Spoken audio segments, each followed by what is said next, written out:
এফালে চিয়াং আনফালে লালিনৈৰ খহনীয়া সংকটৰ মুখত প্ৰস্তাৱিত পবা অভয়াৰণ্য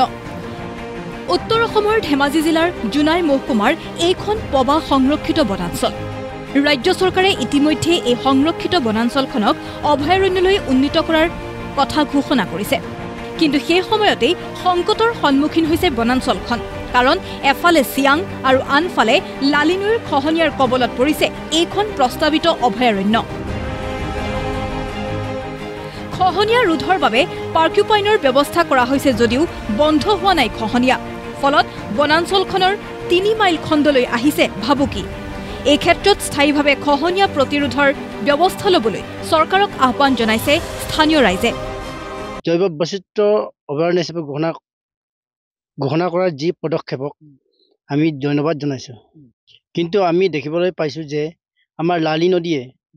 আমাৰ এই পবা বৰ্ষাৰণ্যৰ কিনাৰত যিটো নদী কহি গৈছে এই কহি যোৱাৰ ফলত আমাৰ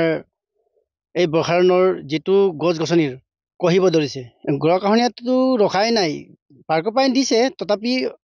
যিটো দিব তাৰপিছত আকৌ পাৰ্কপাইন কহি লৈ যায় আকৌ মাটিটো কহিয়ে যায় সেইটো কাৰণে অলপ ডাটকে দিলে ভাল হ'ব আৰু আমাৰ ৰাইজৰ কাৰণে অৱশ্যে অকল খহনীয়াই নহয় বনাঞ্চলখনৰ বনধ্বংস যজ্ঞয়ো সংকট মাতিছে বনাঞ্চলখনলৈ ইতিমধ্যে ঘাইপথ সম্প্ৰসাৰণৰ বাবে চৰকাৰীভাৱে কাটি পেলোৱা হৈছে বহু মূল্যৱান গছ ইয়াৰ উপৰি ভূতৰ পৰা দানৱ পৰাদি চোৰাং কাঠ বেপাৰীৰ গছ কটা কাৰ্য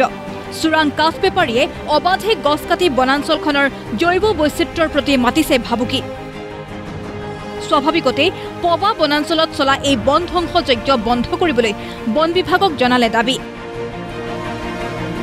আমি জুনাই আঞ্চলিক ছাত্ৰন্তে আমি জুনাই আঞ্চলিক বন বিভাগটোক আমি হকিয়াই দিব বিচাৰিছোঁ যে তেখেতলোকে আগন্তুক দিনক তেখেতলোকে এই পবাৰ যোনটো আমাৰ 3 মাইল ঘাট তেখেতলোকে সেই ওচৰত 3 মাইলৰ ওচৰত তেখেতলোকে নিজৰ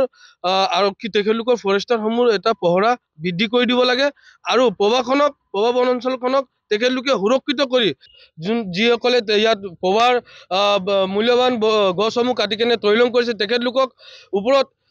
উচিত ব্যৱস্থা কৰি তেখেতলোকক শাস্তি দিবলৈ আমি দাবী জনাইছোঁ এতিয়া মূল্যৱান পবা বনাঞ্চলখন ৰক্ষা কৰিবলৈ বন বিভাগ তথা চৰকাৰে ব্যৱস্থা ল'বনে জুনাইৰ পৰা ধীৰাজ মিৰিৰ ৰিপৰ্ট প্ৰতিদিন টাইম